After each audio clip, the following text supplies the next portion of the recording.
أعوذ بالله من الشيطان الرجيم بسم الله الرحمن الرحيم الحمد لله رب العالمين الرحمن الرحيم اللهم صل على محمد وعلى آله وصحبه أجمعين رب اشرح لي صدري ويسر لي أمري واحلل عقدة من لساني يفقهوا قولي رب زدني علما رب يسر ولا تعسر وتمم بالخير أما بعد.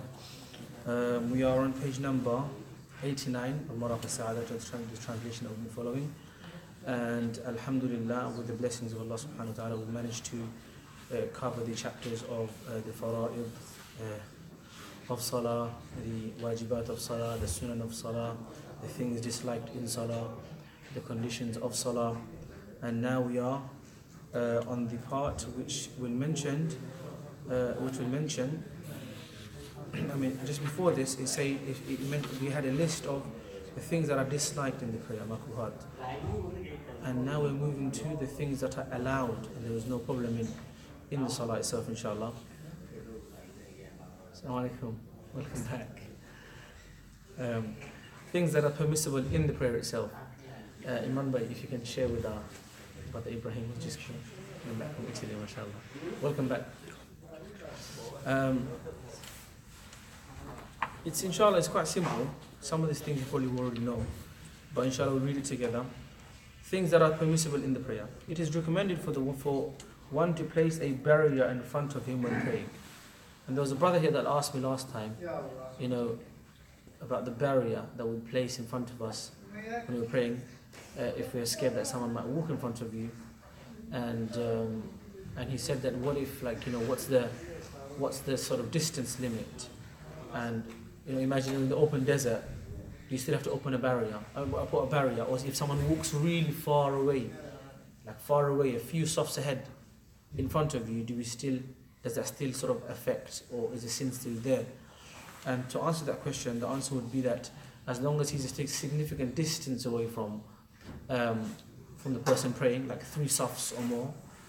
So one opinion would say 3 safs or more, and the other opinion would say as far as the eyes can see. But as long as he's a significant amount of distance away from the person praying, then inshallah the sin wouldn't be there. But generally we don't try to cross cross in front of a person that's praying. Inshallah, let's read on, we'll see.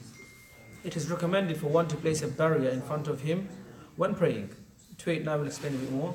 That is the imam, or the one praying alone, munfarid.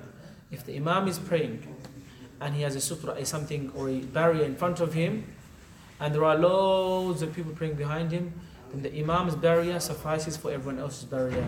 However, if you're munfarid praying alone, then every person would need an individual barrier, so that no one can cross, or so that when someone crosses in front of you, there is no sin. Because as you know, the hadith state, and there are narrations that say that if someone knew how bad it is to cross the path of someone that's praying, or cross in front of someone that's praying, then he would have waited for 40 years, days, months. You can translate whichever way, but it's not good to cross the path of someone that's praying. Also, if you say, for example, someone's praying in front of you, it's not good to just face them while they're praying in your direction, sort of thing. However, if you're turned around and facing, inshallah, we'll come to that anyway, inshallah, ta'ala. So to make sure that no one crosses the path of the praying person. If someone passes in front of him, he may take the dispensation of saying Subhanallah to stop the person, or gesturing like this to say, don't pass in front of me, in order to ward off the passerby. If someone passes in front of a woman praying, she may ward him off, yet without raising her voice. So women, obviously, generally, the whole woman's salah, or women in general in Islam, there is the concept of an increased level of humility, and an increased level of, say, for example, gives them the extra level of privacy in everything, in the way they dress, in how they are in the house. But generally, Islam provides more privacy, and girls tend to like privacy more as well. I mean, obviously, we don't want we don't want no one getting upset by that, but generally, that seems to be the case, and so Islam provides that for them. If someone passes, we've said that the following things in the ritual prayer are not disliked. So these things are okay. To fasten one's belt around the waist, because that could lead to a bigger problem, right?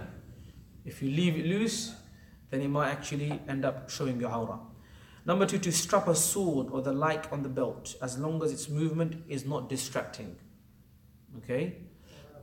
Because you'll probably find in history that they have prayed with swords set. But if it's a distraction and you keep on sort of gleaming at it and looking at it and thinking, well, if it's not distracting you, then it's fine. But if it is distracting you, then the problem would be the distraction itself, and therefore it wouldn't be good. To pray facing a copy of the Quran is okay. A sword, the back of someone sitting. Even if speaking quietly, a candle or a lamp. Obviously, this is all with the intention that you're not, or with the given fact that you're not intending to worship these things. This is common. This is just, we don't need to mention that. But if someone has got a very strained view and think they want to bow down and worship a lamp or a candle, then that's something else. We don't need to speak about that. It's common sense that that's associating partners with Allah subhanahu wa ta'ala. It's completely unacceptable shirk, and therefore they shouldn't do that. 293, back of someone sitting says to you, or standing, as long as facing his back. So generally, if someone is facing the opposite direction, as the qibla, as same as you, and that's why when, say for example, you're sitting and you're doing the adhkar, as an imam for example, and then someone starts praying in front of you, it's you should try to move away or turn around or something like that, to sort of not be recipient or viewing someone as they're prostrating towards you.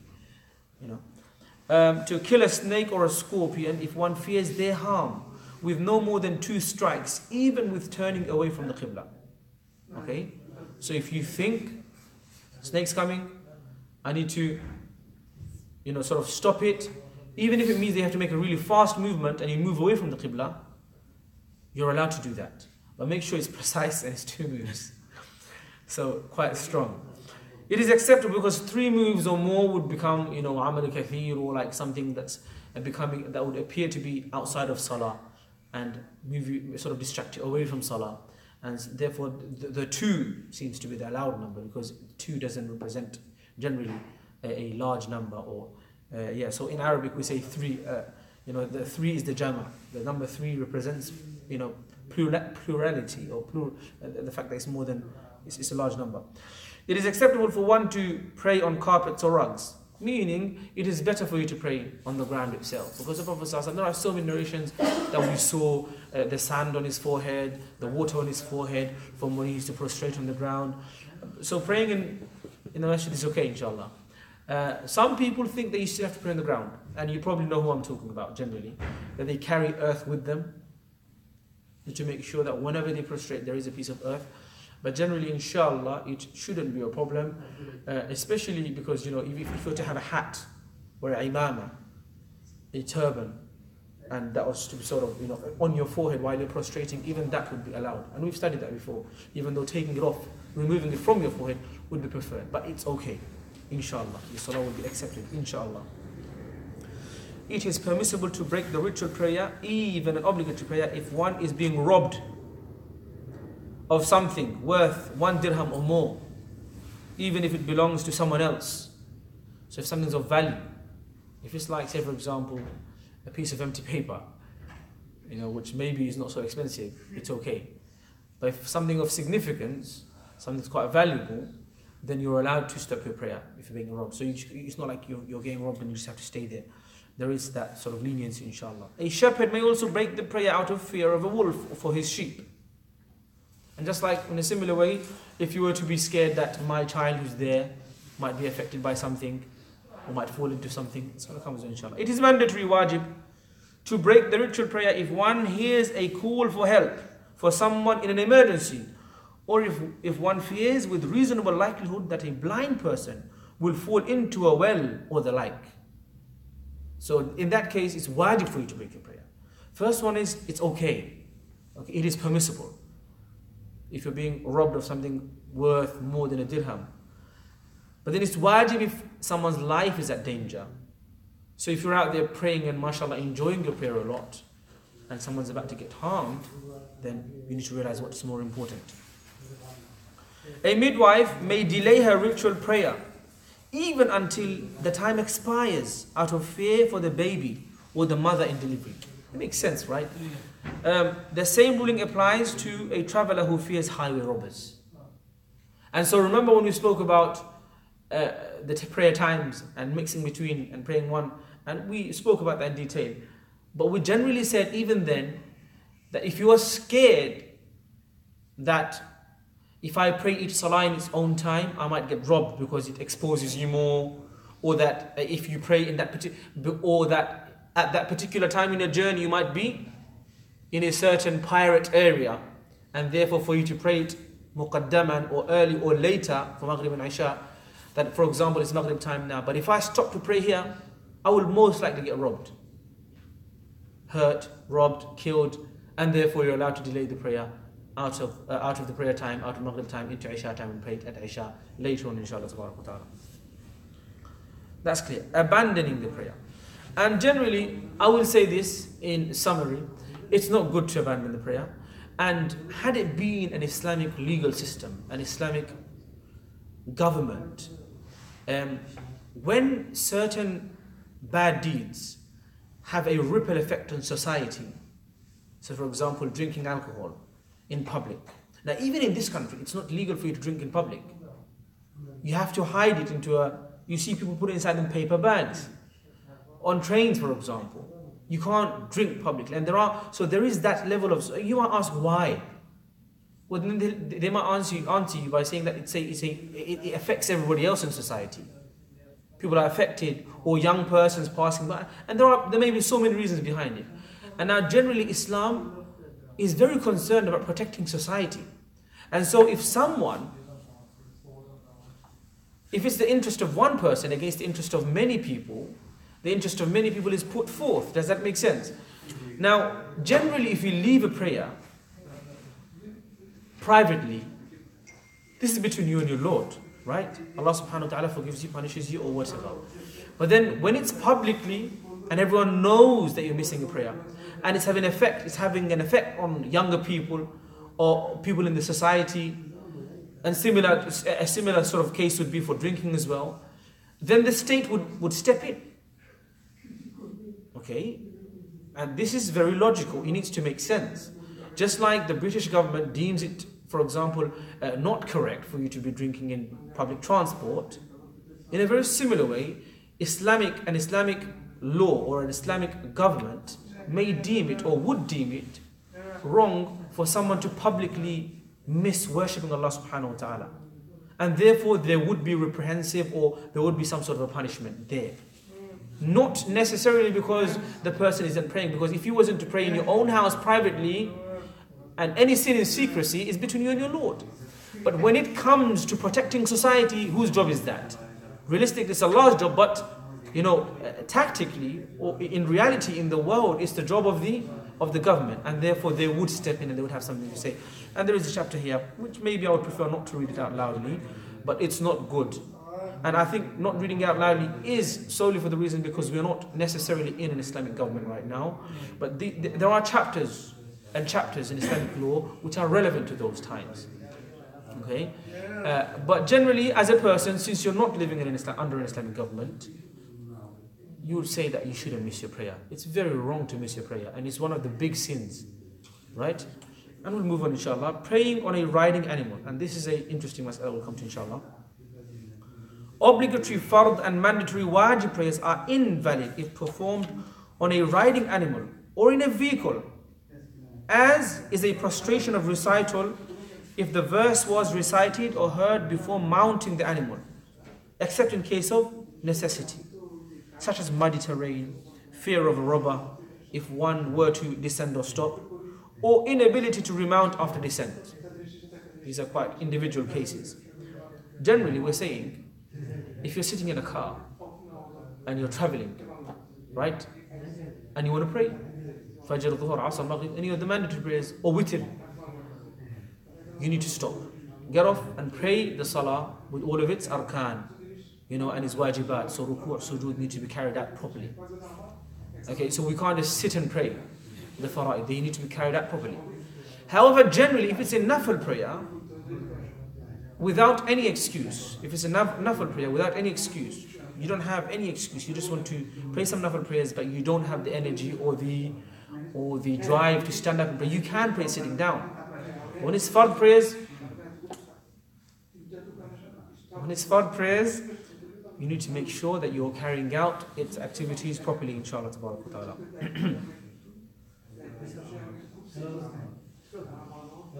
Hello. So if you don't mind, a little bit of volume, if you don't mind. You can stay, you can talk, I don't mind, but just a bit of volume, jazakallah. Thank you. Okay. If a carriage on a camel is made stationary and connected to the ground by means of a wooden stick or the like, one may pray in its standing, as it takes the legal ruling of the ground. And this is where Imran Bai's question came in. That he said, what about aeroplanes which have no connection to earth? You know?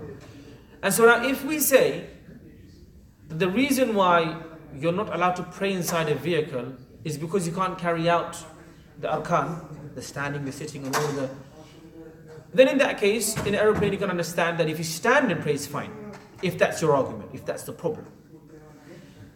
But if the problem is of it being connected to the ground itself, okay, because of, say, for example, chapters in Islamic law that say to you that if stationary and it's connected with something, a stand or something on the ground, if the problem is being connected to earth, then there is a problem that maybe you can't solve. And for that reason, we said then and we say again that if you want to be on the safer side, you should pray however you can pray in the time.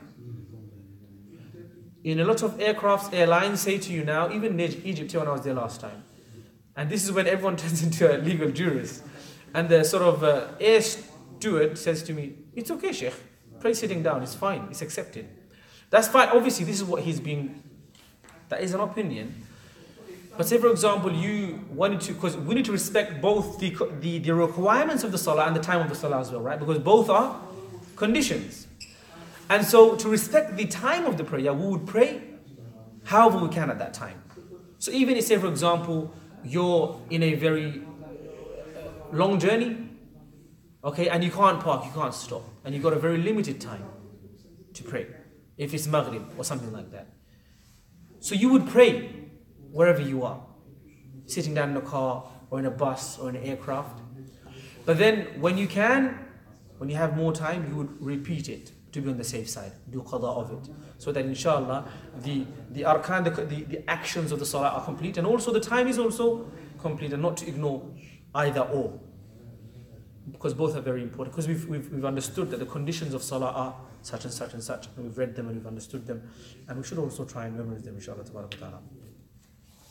If one is on an animal or in a vehicle and outside city limits, he may pray voluntary prayers, even emphasize sunnahs by head movements in such a case. In such a case, any filth on the saddle or stirrups is excused. Okay, so if you're on an animal, if one is already, on the animal or inside the vehicle and is outside of the city limits, what's the difference here? Generally, we know we can pray the nafil prayer sitting down if you want to anyway. So why is he giving in the conditions about outside the city? Why do I need that? Well, it's telling you because if one is on an animal or in a vehicle and outside city limits, so the condition of city limits, he may pray voluntary prayers. Well, voluntary prayers anyway, you can pray sitting down. But here it's telling you, even emphasize sunnahs by head movements. By head movements. Okay, so this is the speciality, or this is the increased sort of license that you get, the more powerful. The larger amount of ease. 3 or 5 will probably explain to you a bit more. To pray voluntary prayers on an animal or in a vehicle, one must be outside city limits for the prayer to be valid. This applies to a traveler as well as a resident outside of a city. Moreover, one simply faces whichever direction the animal or vehicle is facing. This is valid for voluntary prayers, which includes emphasized sunnahs, even without an excuse. An exception, however, is the 2 rakats before Fajr, which, like obligatory prayers and mandatory prayers, must be performed on the ground. Okay? And there is of course the debate of whether the witr is emphasized sunnah or it's a wajib, and can you pray your witr on the animal and in whichever direction, or sitting down without an excuse. But generally we understand the witr is wajib. And even for example in the Shafi'i madhab, and this is of course after speaking to Shafi'i students of knowledge, it's even though it's a sunnah, it's a very strong sunnah. The sunnah can be of different levels, and we know that even in the Hanafi, we say sunnah mu'akkada, sunnah ghayr mu'akkada, but this is a very emphasized sunnah. Okay, and therefore we can't pray the witr like the nafil prayers. It has to be sort of in alongside the conditions of the fara'id or the fard prayers. Finally, the prayer is not invalidated by slight movements for steering the animal or vehicle, which are permissible and not disliked. Excessive movements, however, would invalidate the prayer. And this goes back to Amal al-Kathir, right? Amal al-Kathir. Okay, let's go back to where we were on the normal part. It says, if one is on an animal or in a vehicle and outside city limits, he may pray voluntary prayers, even emphasize sunnahs by head movements. In such a case, any filth on the saddle or stirrup is excused. Now, generally, if you're within your city, then you shouldn't pray on your animal. Yes, you're allowed to sit down and pray. Yes, we've said that. And you get half the reward for it. But to sit down on an animal and pray, or to sit inside a car and pray, nafil prayers even, right? Anything that's not fard or wajib, this would be outside the city limits. You would have to be generally outside the city limits. Is that clear so far, inshallah, yeah? Taking a bit of time to make sure we understand everything, inshallah, as much as we can. According to our school of thought, it is not valid to perform a ritual prayer while walking. We can see that this would be taken from certain narrations that say that someone was, of walking and praying. That is there, as far as that someone was walking and praying and in one of the battlefields. No, he was set to assassinate someone, and then as he was approaching the person, he did his prayer. Yeah, that's I think that's the more correct. That is the correct context. And so again, in battlefield generally, but we don't say that you can walk and pray. You know, on a moving animal, if you're voluntary prayers and stuff like that, or if you can't, we've read, but generally walking and praying, okay, in our school of thought, and obviously that shows you that in other schools of thought it would be generally allowed, and obviously that's a separate mas'alatul khalq. In general, for voluntary prayers, even if able to stand, one may pray sitting, yet while facing the qibla, both at the onset as well as in the middle of the prayer. You're praying your nafil prayers, optional, you can pray sitting down. And that's why we see, mashallah, some of our elderly, that after, say for example, dhuhr sunnah, I see someone quite regularly, mashallah, he just sits down, he does, a couple of rakats. And mashallah, he's quite elderly as well. And this is a good initiative. Like, if you can't pray standing, at least pray sitting down. Especially for ibadah, for the sake of taqwa. And this is very important. Why are we talking about this? Because it's really important to realize that to worship Allah subhanahu wa ta'ala is not just bound within the salat, the general 5 salat. We need to worship Allah a lot more. We should, if we want to achieve that level of closeness. And that's everything is pointing towards that direction of becoming close to Allah subhanahu wa ta'ala. So we hope that these lessons are beneficial in that respect. 307, let's read that. That is, this ruling holds both for starting the prayer sitting as well as for sitting in the middle of a prayer that one started off standing. In either case, doing so without any excuse is permissible, yet entails half the reward. This ruling pertains to performing voluntary prayers on the ground. Okay, so halfway through the prayer, in general, a voluntary prayers, even if able to stand, one may pray sitting yet while facing the qibla, both at the onset as well as in the middle of the prayer. Okay, so you started standing, mashallah, you thought, yes, I can do this, and then halfway through you got a bit tired, you can sit down now. If one prays obligatory or mandatory prayers in a ship while sitting, even without an excuse, it is valid, yet he must turn towards the qibla every time its direction changes. And this is where the airplane argument will come in, because it is a ship. It's a ship of the air, right? And sometimes it's been referred to as a ship. I don't know where I've heard it. Where is it? No, that's shipping by air. Shipping by air, right? Cargo by air. But generally, that would be. And yet, similar yet different. Similar because it's, it's a ship, in the sense that it's carrying people outside of the ground. But different because the other one is still connected to earth because of the water. But then if you go technically, you are still connected to Earth because of the gases and Ibrahim can tell us more about the genetic modifications and everything else. But the intricacies of the science in there. And now we come to prayer of the traveller. Should we move into it or should we save it? It is quite dense. Yeah, I think that's a long topic. Yeah, we'll if we do it separately, then inshallah we can probably go into a bit of ikhtilafat and make indications towards some of the other opinions as well, inshallah. But generally, I hope so far so good.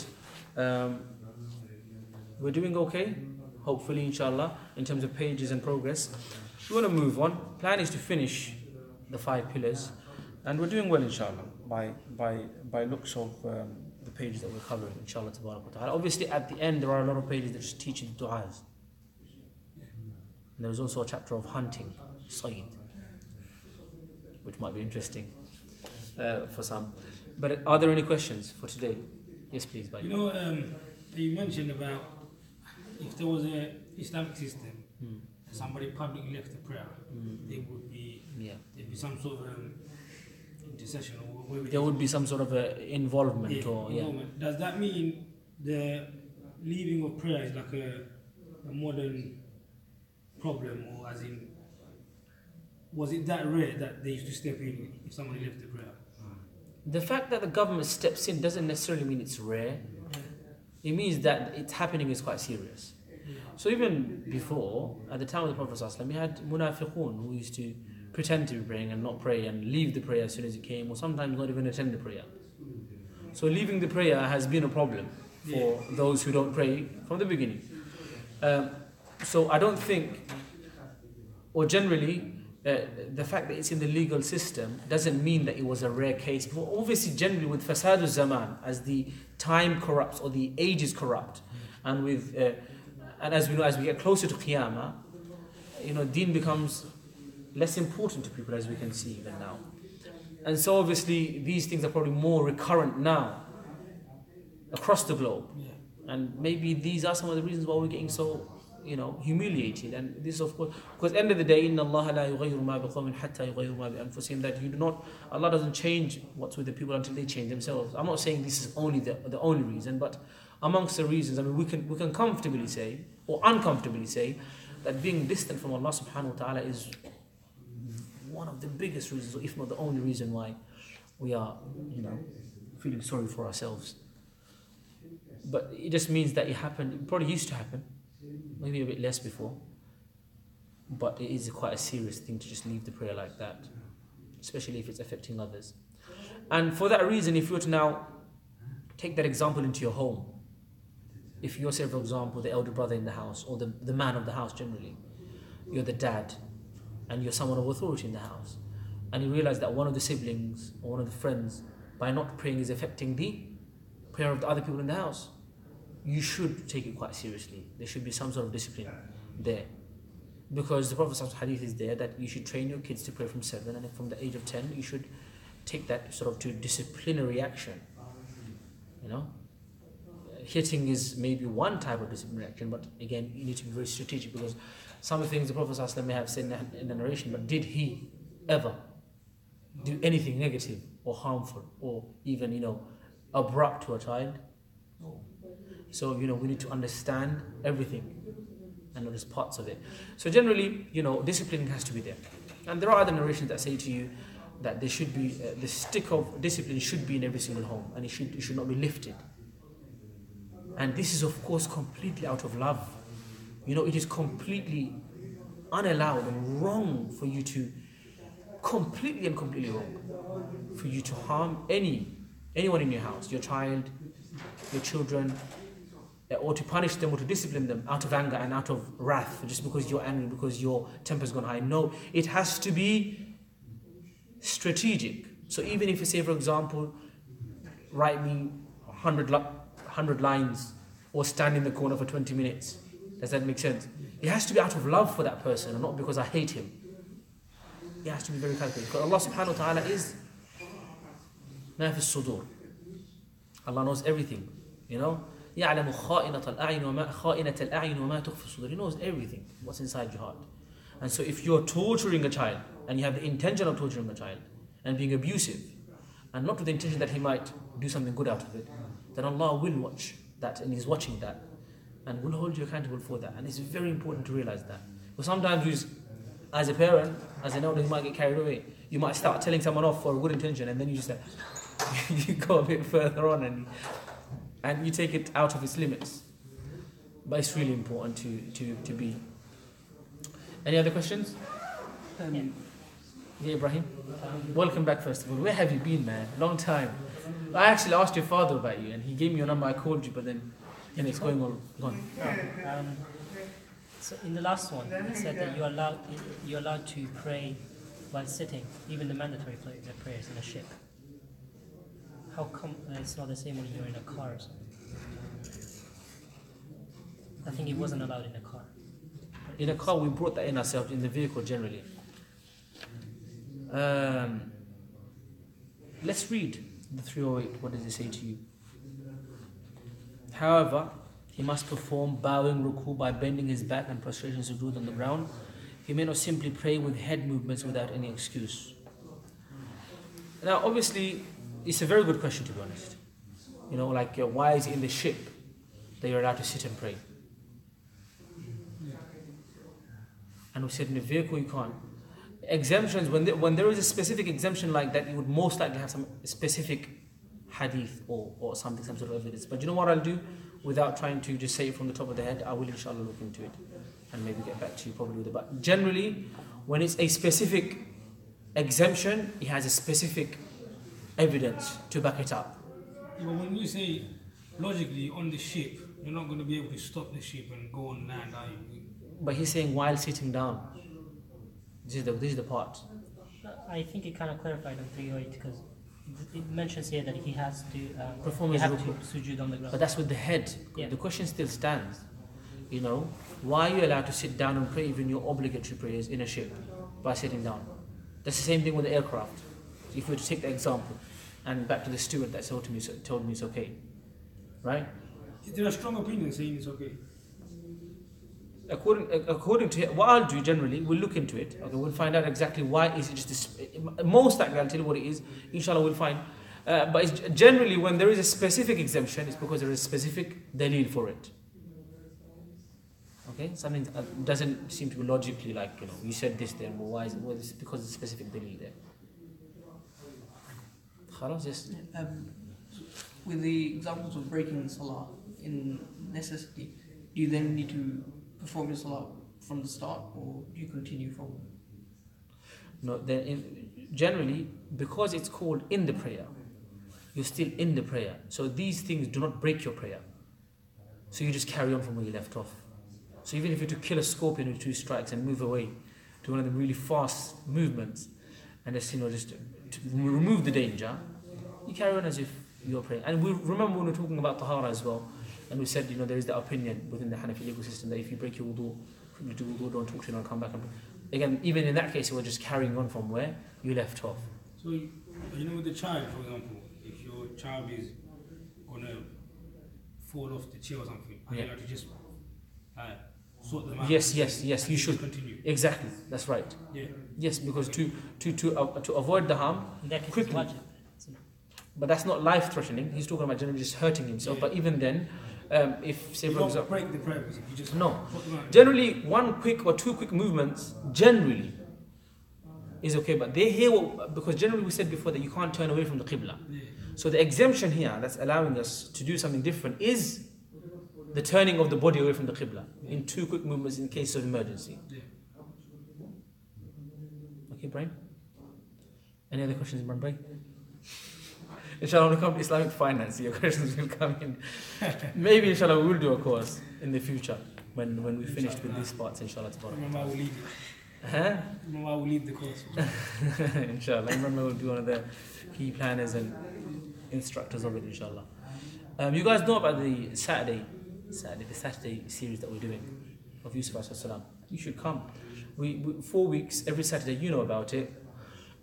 We're doing Yusuf alayhi salam's life according to the surah in the Quran in 4 parts. First part was parenting in Islam and also about family conflict. And this Saturday we'll be speaking about lust and gender interactions. And the following Saturday there's another interesting topic like that, and then there's thinking well of Allah subhanahu wa ta'ala and achieving high and aspiring. So it's really nicely divided, and it's basically based on the story of Yusuf alayhi salam. And if you can come on a Saturday after Maghrib, it's really good.